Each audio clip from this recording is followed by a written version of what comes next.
તો આવતીકાલે હવે નિફ્ટીની વીકલી એક્સપાયરી છે ને એ પહેલાં આજે બજાર આપણને થોડા ઘણા સાવધાન રહેતા દેખાયા છે, કારણ કે જો આમ તો પોઝિટિવિટી સાથે આપણને બજાર બંધ થયા છે, પરંતુ દિવસનો ઉપલા સ્તરેથી ખાસો એવો ઘટાડો આવ્યો છે. આજે નિફ્ટીએ તમને ઓલમોસ્ટ 24,900 પાસે પહોંચતું જોવા મળ્યું, ત્યાંથી આજે તમને ઘટાડો આવતો જોવા મળ્યો. સેન્સેક્સમાં પણ કે એવી જ પરિસ્થિતિ રહી.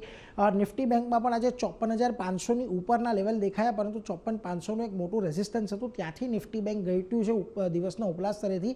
એટલે ઉપલા સ્તરેથી થોડા દબાણ સાથે આજે બજાર બંધ થયા છે. બીજી તરફ તમે મિડ કેપ અને સ્મોલ કેપ જોઈ લો તો મિડ કેપમાં જે તમને સારી તેજી 0.5% જોવા મળી હતી. સ્મોલ કેપ પણ એક પોઝિટિવિટી સાથે બંધ થયું છે, કારણ કે ઘણા બધા સ્ટોક આજના દિવસે તમને અહીંયા સમાચારને પગલે સારી તેજી રાખતા દેખાયા હતા. હવે કયા સેક્ટર આજના દિવસે ચાલ્યા તો જુઓ, ઓટો સેક્ટર આ સપ્તાહે પણ એક શરૂઆત એક સારી ટોપ ગિયરથી કરી છે. આ ઉપરાંત તમને કેપિટલ માર્કેટ શેરમાં તેજી રહી.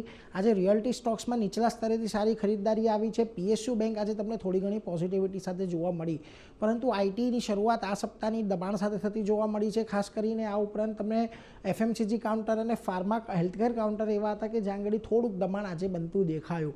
હવે નિફ્ટીના ફ્રન્ટ પર તમે જોશો તો તમામ આજે ટોટો સ્ટોક્સ વધતા દેખાયા. MNM, Tata motors, Bajaj auto, Eicher motors, આ બધામાં આજે તમને એક સારી તેજી સાથેનું કામકાજ જોવા મળ્યું.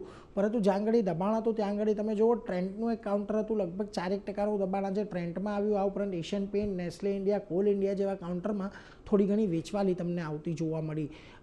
મિડકેપની અંદર પણ આજે જુઓ તમે જ્યાં તેજી જોવા મળી એમાં ભારત ફોર્જ, અશોક લેલેન્ડ જેવા એક ઓટો સ્ટોક્સની અંદર જ સારી તેજી હતી. આ ઉપરાંત તમને એબી ફેશન રિટેલ, ટ્યુબ ઇન્વેસ્ટમેન્ટ જેવા કાઉન્ટર એક સારી તેજી સાથે બંધ થતા દેખાયા.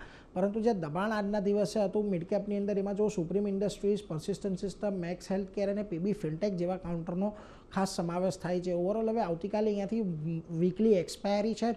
હવે જે પ્રમાણે આપણે 24,700ની ઉપર ગયા બાદ સતત નીચે આવીને આપણે બંધ થઈ રહ્યા છે, એટલે અહીંયાથી અપેક્ષા એ બની રહી છે કે 24,700થી 24,700ની જ વચ્ચે આપણને આવતીકાલની એક્સપાયરી જોવા મળી શકે છે.